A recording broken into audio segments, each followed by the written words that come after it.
Turkmenistan کے دارالحکومت میں انتہائی اہمیت کا حامل ایک اجلاس ہوتا ہے، چونکہ پاکستان کے میڈیا کے اندر یہ روایت تو نہیں ہے کہ اتنے اہم جیو پولیٹیکل معاملات کو اہم سلاٹ کے اندر ڈسکس کیا جائے، تو لہٰذا اس کا نقصان یہ ہوا کہ پاکستان کی عوام کی نظروں سے یہ خبر اوجھل ہو جاتی ہے۔ لیکن مغربی دنیا، بالخصوص بات کریں امریکہ کی بھی، امریکہ میں بیٹھے ہوئے فیصلہ ساز تھنک ٹینک اس کے اوپر بہت تیزی کے ساتھ باتیں کر رہے ہیں، اور آخر ایسا ہوا کیا ہے اس اجلاس کے اندر، اور یہ باتیں کیوں کی جا رہی ہیں کہ رشیا، ایران اور ترکی کسی نئے اتحاد میں انٹری دینے جا رہے ہیں۔ یہ پورا ماجرا کیا ہے، خبر کیا ہے، آپ کے سامنے رکھیں گے۔ السلام علیکم، آج تاریخ ہے 22 دسمبر 2025 اور میں ہوں رضا عباس۔ آپ سے درخواست کے ویڈیو کو لائک اور چینل کو سبسکرائب ضرور کیجیے گا۔ ترکمانستان آپ نے دیکھا ہے کہ دنیا کے اندر اتنے تنازعات ہوتے ہیں، لیکن کبھی بھی آپ نے اس ملک کا نام نمایاں سطح کے اوپر نہیں سنا ہے، حالانکہ بڑے ذخائر یہاں پر اس ملک کے اندر پائے جاتے ہیں۔ ترکمانستان پچھلے ہفتے اپنے دارالحکومت اشخاباد میں ایک سمٹ کا انعقاد کرتا ہے۔ در حقیقت اس سمٹ کا جو پس منظر ہے،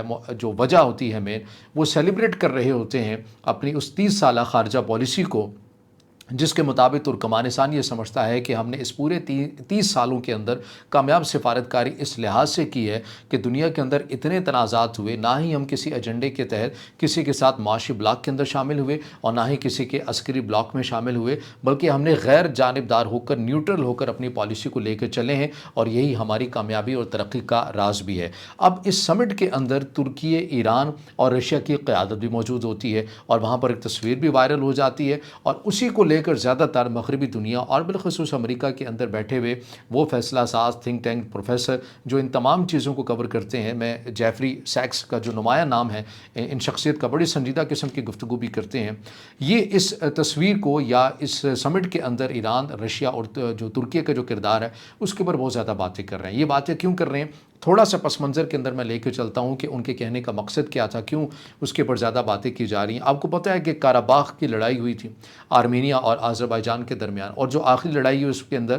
آذربائیجان نے آرمینیا سے کنٹرول حاصل کر لیا قرباخ کا۔ آذربائیجان کی سپورٹ کون کر رہا تھا؟ ترکی صف اول میں تھا جو اس کی حمایت کر رہا تھا۔ اس کے علاوہ آذربائیجان کی جو حمایت ہے وہ اسرائیل بھی کر رہا تھا اور پاکستان بھی کر رہا تھا۔ کچھ جو لوگ ہیں وہ یہ کہتے ہیں کہ پاکستان نے آذربائیجان کی جو مدد ہے وہ فوجی حوالے سے بھی کی ہے، لیکن پاکستان کا سرکاری سطح کے اوپر یہ موقف ہے کہ ہم نے سیاسی اور اخلاقی حمایت کی ہے۔ دوسری سائڈ کی بات کریں آرمینیا کی، آرمینیا کے ساتھ جو اس کے مضبوط ترین اتحادی تھے اور ہیں، اور ایران اور رشیا کی بات کی جاتی ہے، لیکن آرمینیا کے ہاتھ سے جب قرباخ کا کنٹرول چلا گیا تو آرمینیا رشیا اور ایران سے ناراض ہو گیا، اور جب ان سے وہ ناراض ہوا تو اس نے امریکہ کی طرف رجوع کر لیا، اور اس وقت امریکہ کے صدر تھے ڈونلڈ ٹرمپ، جو کہ آج بھی ہیں، انہی دنوں کی بات ہے، آپ کو پتہ ہے موجودہ ٹینیور کی ہی بات ہے۔ آرمینیا جاتا ہے امریکہ کے پاس کہ بھئی میرا آذربائیجان کے ساتھ جو معاملہ ہے اس کو سیٹل ڈاؤن کیا جائے، میرے تو مضبوط جو اتحادی تھے انہوں نے تو مجھے بچایا ہی نہیں، اور میرے ہاتھ سے علاقہ جو ہے قرباخ کا وہ چلا گیا۔ لہٰذا امریکہ کے صدر ڈونلڈ ٹرمپ جو خود کو تمام تر تنازعات کے حل کروانے کے حوالے سے اپنی پرسنالٹی کو پیش کرتے ہیں، وہ آذربائیجان اور آرمینیا کو ایک ٹیبل پہ بٹھاتے ہیں، مشترکہ طور کے پر ایک انڈرسٹینڈنگ کے ذریعے ان کے تمام تر تنازعات ختم کرواتے ہیں، دونوں کے درمیان تجارت کو بحال کرواتے ہیں، اور اس کے ساتھ ساتھ امریکہ کی طرف سے کہا جاتا ہے کہ جو ترکمانستان والے، جو آرمینیا والی سائڈ کے بالکل پاس ایک اہم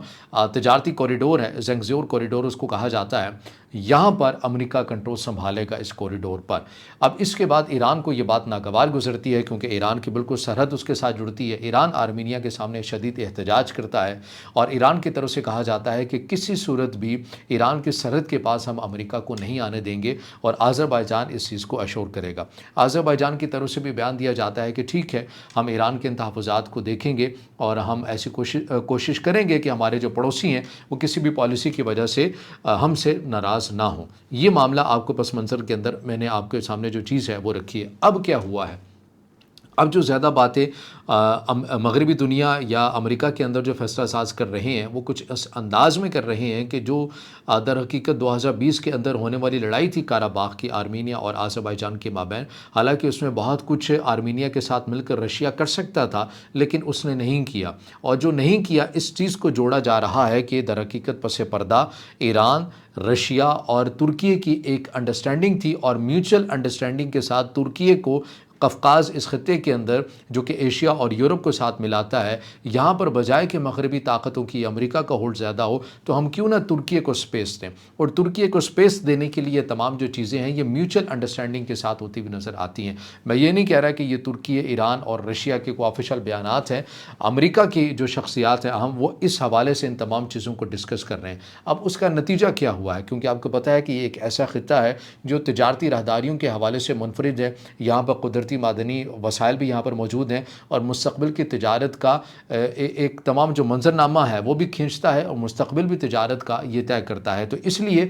ترکیے بھی یہ چاہتا ہے کہ وہ قفقاز والے خطے کے اندر اپنا کنٹرول سنبھالے، رشیا بھی چاہتا ہے اور ایران بھی چاہتا ہے۔ اب ایران کے سائڈ کے اوپر اگر میں بات کروں، ایران اور اسرائیل کی 12 روزہ جنگ کے دوران سب سے زیادہ جو تنازعات جو ظاہر ہے ایران اور اسرائیل کے تو خرابی ہیں، ایران تو ایکسیپٹ بھی نہیں کرتا، لیکن آذربائیجان کے سامنے ایران نے بڑے شدید قسم کا احتجاج کیا تھا۔ ایران کا یہ موقف تھا کہ ہمیں ایسا لگتا ہے کہ آذربائیجان کی فضائی حدود بھی ہمارے خلاف استعمال ہوئی ہے ایران اسرائیل 12 روزہ جنگ کے دوران۔ آذربائیجان نے اس حوالے سے تردید کی اور انہوں نے کہا کہ ایران جو بات کر رہا ہے اس کے اندر کسی قسم کی کوئی صداقت نہیں ہے۔ ایران نے کہا کہ اگر ٹھیک ہے نہیں ہے تو پھر ہم مل کر مشترکہ طور کے پر کچھ تحقیقاتی عمل شروع کرتے ہیں، اس میں دودھ کا دودھ اور پانی کا پانی ہو جائے گا، لیکن آذربائیجان نے اس معاملے کے اوپر قدم نہیں بڑھایا۔ بہرحال تعلقات خراب تھے، خراب ہیں ابھی بھی، اگر آپ دیکھیں تو کوئی آئیڈیل تعلقات نہیں ہے، لیکن ایران کو یہ سرپرائزنگ ایلیمنٹ اس وقت ہوتا ہے کہ جب ایران کے صدر مسعود پزشکیان ایران اسرائیل 12 روزہ جنگ کے بعد کچھ ہی دنوں کے بعد باکو کا دورہ کرتے ہیں، آذربائیجان کا دورہ کرتے ہیں، اور آذربائیجان اور ایران کے درمیان 50 یا 50 سے زائد سماجی اور ٹرانسپورٹ سے ریلیونٹ جو ایم او یوز ہے وہ سائن کرتے ہیں۔ ایران کے اندر بھی ایران کے صدر مسعود پزشکیان کے رویے کے اوپر تنقید ہوتی ہے کہ آپ نے آذربائیجان کے ساتھ کیوں تعلقات بڑھا رہے ہیں، جبکہ یہ شبہ ہے کہ آذربائیجان نے تو اپنی فضائی حدود اسرائیل کو دی ہمارے خلاف، تو آپ ان کے ساتھ تعلقات کیوں بڑھاتے ہوئے نظر آتے ہیں۔ لیکن بہرحال یہ ایک پس پردہ ایک چیز چلتی ہوئی نظر آتی ہے جس کی بات امریکہ یا مغربی دنیا کے حلقے کرتے ہوئے نظر آتے ہیں کہ در حقیقت رشیا، ایران اور ترکیے مشترکہ طور پر ایک میوچل انڈرسٹینڈنگ کے ساتھ اس پورے خطے کو ڈیزائن کرنا چاہتے ہیں، اور انہوں نے بڑی کمال مہارت سے امریکہ کو اور مغربی طاقتوں کو اس خطے سے باہر کر دیا ہے۔ اب ہو کیا رہا ہے؟ ہو یہ رہا ہے کہ آرمینیا اب زنگزور کوریڈور میں جو کہ ایران کے کنسرن تھے وہاں پر امریکہ کو لانے کے لیے تیار نہیں ہے۔ آذربائیجان اور ایران کے تعلقات کسی حد تک بہتر ہوتے ہوئے نظر آتے ہیں، ترکیے کو اس ریجن کے اندر سپیس مل گئی ہے، اور رشیا کا کنٹرول ابھی تک اسی طرح برقرار ہے۔ اب یہ تینوں جو طاقتیں ہیں وہ مل کر اس پورے ریجن کے اندر کوئی اعلان نہیں، کسی معاہدے کی صورت میں نہیں، کسی اعلان کی صورت میں نہیں، بلکہ ایک خاموش اتحاد کی صورت میں اپنے وجود کو یہاں پر انٹروڈیوس کروا چکی ہیں، اور تاثر یہ دیا جا رہا ہے کہ اب یہ تینوں ممالک ڈیسائیڈ کریں گے کہ اس ریجن کے اندر کیا کچھ ہونا چاہیے اور کیا کچھ نہیں ہونا چاہیے، اور کس طرح سے مشاورت کر کے ہم نے آگے بڑھنا ہے تینوں، کیونکہ اب خطرات تینوں کے ختم ہو چکے ہیں، بلکہ مفادات تینوں کے ایک ساتھ ہو چکے ہیں، مشترک مفادات ہو چکے ہیں، خطرات زائل ہو چکے ہیں۔ تو اس لیے اب یہ تینوں ممالک یہ چاہتے ہیں کہ ہم مل کر بجائے کہ مغربی طاقتیں اور امریکہ یہاں کا کنٹرول سنبھالے،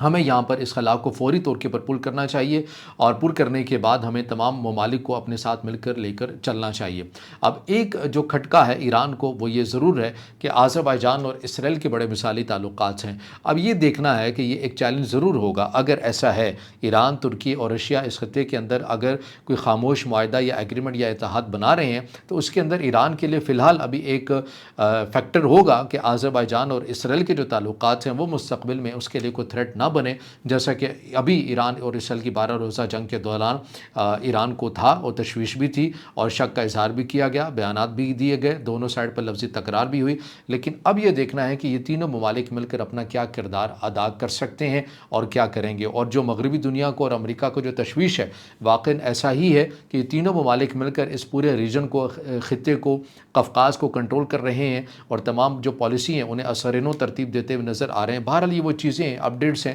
جو آنے والے وقت کے اندر مزید جو منظرنامہ ہے اگر دھندلا ہے تو وہ مزید واضح بھی ہو جائے گا۔ اب اس سے جڑا آپ کا کوئی سوال یا کوئی رائے ہو تو ضرور آپ نے کمنٹ میں اظہار خیال کرنا ہے، کیونکہ یہ انتہائی اہم ڈیولپمنٹس ہے۔ میں پھر یہ کہہ رہا ہوں کہ پاکستان کے اندر اس طرح کی کوئی بات نہیں کی جا رہی، لیکن اگر آپ دیکھیں مغربی دنیا کو دیکھیں، امریکہ کو دیکھیں، باقاعدہ اس کے اوپر ایڈیٹوریل لکھے جا رہے ہیں، اس کے اوپر کالم لکھے جا رہے ہیں، اور جو سینئر تجزیہ کار ہیں وہ اس کے اوپر ویلاگس کی صورت میں اپنا تجزیہ جو ہے وہ بھی دیتے ہوئے نظر آ رہے ہیں۔ تو یہ معاملہ اتنا آسان نہیں ہے یا کوئی ہلکا نہیں ہے جسے نظر انداز کیا جا سکے۔ تو بہرحال یہ وہ اپڈیٹس ہیں، چیزیں ہیں جو آپ کے سامنے رکھی. اب اس سے جڑا آپ کا کوئی سوال ہو یا رائے ہو تو ضرور کمنٹ میں اظہار خیال کیجیے گا. ویڈیو کو لائک کیجیے گا, دوستوں کے ساتھ شیئر کیجیے گا, اور اس چینل کو زیادہ سے زیادہ سبسکرائب بھی.